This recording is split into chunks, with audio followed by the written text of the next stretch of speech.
fighters from the Freedom of Russia Legion, a paramilitary formation composed of Russian citizens opposing Vladimir Putin's regime and operating under the coordination of Ukraine's main intelligence directorate, have reportedly carried out a large-scale sabotage operation deep inside Russian territory, setting fire to dozens of locomotives used in military logistics.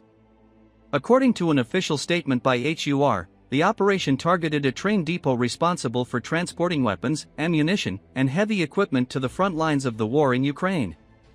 Video footage released on social media platforms shows masked partisans dousing locomotives with fuel and launching incendiary attacks under the cover of darkness.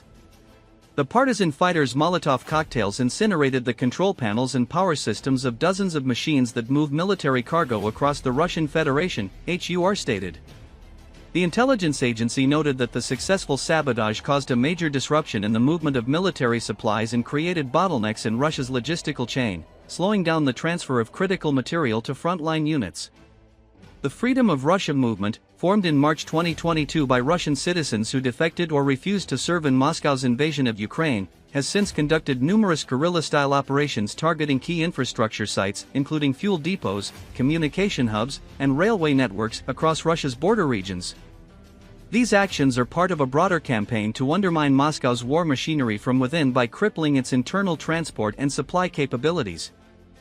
The recent locomotive arson marks one of the most extensive acts of sabotage attributed to the group to date.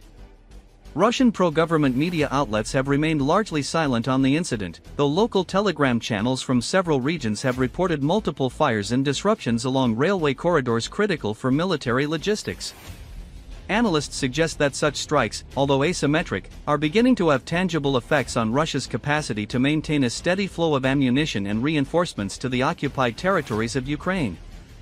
The attack coincides with Ukraine's intensified campaign of drone and missile strikes against strategic targets inside Russia.